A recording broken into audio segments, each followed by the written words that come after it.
Hi everyone, it's great to see you. Today I'm going to be doing some more planting. It's just a relaxing thing for me to do, and I love just being outside with the flowers so much. So I'm recording it for you.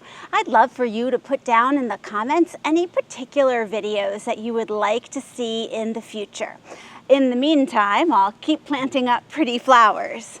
So I'm going to be doing another bag in the pot and that's because I still have a few beautiful hydrangeas that are sitting around tucked into the gardens, and they're in their bags. They're doing great, and actually they really sort of camouflage nicely in like that, but I do love to add some annuals around them. So since I have these beautiful centerpieces all set to go, it's pretty easy for me to take another one of my larger pots with a potting insert here and just put that in, fill it up with a little soil around my hydrangea, and then I can add an assortment of annuals. And you know, I think the key here for me is an assortment. I love to sort of go, oh, well, this flower is doing really well this year, and boy, this one doesn't seem to be doing as well as last year. And it's just all those observational things that as gardeners you really enjoy. I'm really noticing that things are ahead in my garden about maybe a week or two even. So I have some daylilies that have started blooming, and I really don't think of my daylilies as starting until maybe beginning of July. Around July 4th, I usually can count on having a pretty good show of them, and here it is. You know, we still have a good week more of June. We don't want the summer to go by too fast. And my hydrangeas are coloring up really, really well. As I'm talking to you here, what I'm doing is I'm just filling this rim gap around the edge with some potting mix. So maybe it's because we had a mild winter, or perhaps all the rain we're getting, or a great combination of those things. But boy, the garden is putting on quite a show earlier than I thought it would. So I'm adding this in and thinking, how can I extend what I have blooming? So if things tend on the perennial side to be blooming earlier this year, what things can I add to the garden that will keep that color going? Because, you know, around here, we probably don't get our first frost the last couple years until mid-November. It says we're mid-October, but with these mild temperatures the last couple years, I've really been able to extend my annuals out so much further. So in front of me in these trays here, I have sort of all, I don't want to call them leftover plants because they are wonderful plants, but these are the ones that I picked up and gone, oh, I know I'm going to need some more creeping jenny, or I know here's this lime licorice that I love, I'm going to want that later on. And they sort of sit in these trays here until I find the perfect project for them. So we're going to give some of these annuals homes today, which will make them much happier than living in their nursery pots. Most of these are proven winners, and you've seen me use a lot of these before. I really do come back to those plants that have made a great showing in the past. I really feel like, you know, if I've had good luck before, there is a good chance they're going to do well for me this year. And then I try to add in a few extras. So if you are looking at these and you go, oh yeah, I think I like that kind too, you know, drop me a message so I can see what's really popular across the board. Or if you're thinking, boy, this pot would have been so much better if she did this, please let me know, because there are some plants out there that I just haven't tried yet, and I need somebody to encourage me too with some of the new ones.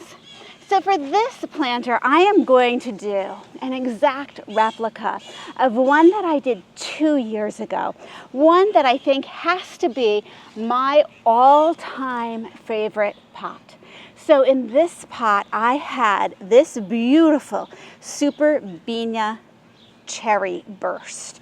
And Cherryburst just has this bright, bright pink and white stripe on them. It is a fabulous, unique looking verbena. In general, Superbena really like hot weather. They like sun, and they give you a little bit of trailing. Now this, since 2 years ago when I planted them, has been new and improved. And from what I've read, what they did when they knew and improved it is they actually made it vary more than it used to. So it used to be that once in a while you would get a plain pink little cluster of flowers. And in the new and improved variety, they have actually made it so that there's more variability. I don't think I said that right. There's more variability. So some of them might be a solid pink, some might be striped. You even see some clusters of flowers that are half and half. And it gives it a very unique look. I think that these are just fabulous. Now, Proven Winners also has these so that they're purple and this striped look. Very pretty also. But there is something about that hot pink that I just love. And I want to get these high enough up here that they're really going to peek over the side so that you can see them and everybody in my yard can see them. With this 22-inch size pot, I tend to do 6 different annuals in here, and I space them out. I do 3 of one kind and 3 of another. So that's what I'm going to do here with my Cherryburst Superbenas. These look great, nice and healthy. I have to say, it's been easy keeping them alive in their nursery pots because we've had so much rain to help me out, which has been really nice for the watering. In this planter that I loved so much, I then interspersed them with the Creeping Jenny, and this is the Goldilocks Creeping Jenny. My Creeping Jenny is looking good. It looks like it's growing together though, so it really does need to get into a pot. I recommend if you're going to be keeping your Goldilocks or any kind of Creeping Jenny around, you might want to take them out of these trays and spread them out a bit. Otherwise, they do tend to make themselves very happy and sort of grow together. It can be difficult to get them apart if you're waiting too long. So give that a try. So I'm going to tuck this in. Now, you're going to see there's quite a lot of space here, but you know, these are going to spread out so much and so quickly. I really think it's worth just leaving it like that. You could put more Creeping Jenny here, but I have more projects that I need for my Creeping Jenny, so we're just putting 3 Creeping Jenny plants in. I am finding that the Creeping Jenny that I've planted so far is spreading so well. Oh, and I love it. It is giving the brightness that I'm looking for, just trailing beautifully. So notice that I have some spots in here that now need to be filled in. You really do want to go back and add your potting mix and just tamp it down a bit so there's no air spaces there. We want to make this all a growing area for the roots. Because I'm just using the rim gap here, you know, I'm not giving them that much potting space. So I need to make good use of all of the space that I do have and make sure there's some good potting mix in there. And I probably should have grabbed the biotone before I started doing this, but remember, a biotone fertilizer, you can always just sprinkle on top. It's never too late to add that in. This is also the time of year that I'm noticing it starts to get really important to be feeding your annuals. So some type of water-soluble plant food that you mix in with your watering can is just going to be so helpful to give them the little boost they need. We're getting those hotter temperatures now, so really make your plants happy, especially if you've invested in a lot of annuals. You know, you want them to keep going as long as possible and getting as big and beautiful as possible. So this is looking really, really good. And now I already have, this is Froggie. So Froggie is on year 3 with me, and Froggie blooms green with a touch of pink.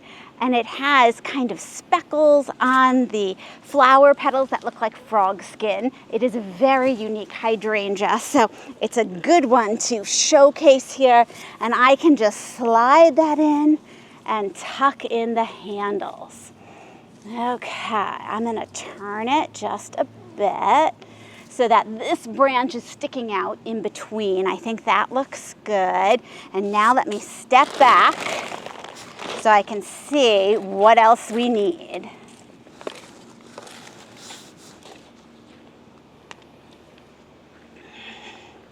Take my hair out of my mouth. Thank you. Remember, your microphone is 3 inches from your mouth. I know, thank you. But you're doing good reminding me. I think I'm going to get an obelisk to put in it. So I'll be right back. It's right in the shed.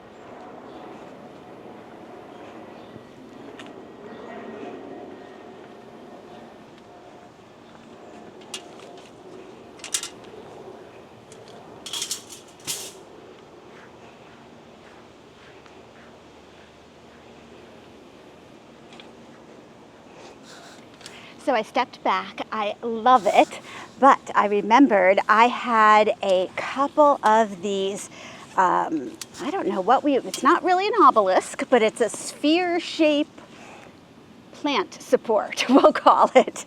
I got one of these a couple years ago, and I've been keeping my eye out at Home Depot and keeping my eye out on Amazon, and sure enough, Amazon has them on sale. So I got 2 more to put away. Now these, you have 2 different ways that you can put them in. You can put them in first and then plant around it. But because my bag is already planted, for me, it's going to make sense to have the bag in here and then carefully lower this around. I'm finding that as some of my hydrangeas get bigger, you know how hydrangeas are, some tend to droop more than others. So this does give it sort of a nice support that you wouldn't otherwise have. I might have to put in some stakes otherwise. And so I'm gonna fold it up and then I'm gonna sort of wiggle it in. Okay, we are safely around. It is going to, whoops, my glove is now caught. It is going to stick into the rim gap. So I can still lift this carefully out. And then I'm going to spread my pieces and try not to harm anything. Trying not to harm anything is the tough part. Very, very carefully. This is one of those things that you sort of just work at slowly and adjust whatever's in your centerpiece so that it works around the metal supports. But you know, it really does, I think, just add another structural piece to your planter and just practically gives it some extra supports without you going in with bamboo stakes. Okay, the tough part's getting it all even. So this needs to come over a little bit and pop that branch through. There we go. Well, we're looking pretty good. And you know, it doesn't have to be perfect because you're probably just looking at it from one side. So let's see, if I look at it from this side, we look pretty even. Let me see. We're slightly tipped. Okay, hard to tell if my planter is tipped or if the sphere part is tipped. Okay, Dan, give me a thumbs up here when I get it straight. This way more. Okay. Let's see here. Better? Okay. So now I'm gonna sort of tamp back in all the mess that I made right through the middle of my creeping Jenny, but that is okay. Let's see here, I think this will be fine. Okay, now I'm going to move this to the side garden because remember, these annuals, right now the side garden looks amazing. All these perennials are in bloom, but they don't last forever. So by putting some of these annuals in, just sort of interspersed within the perennials, I'm gonna keep that season going longer. So come join me while I do that.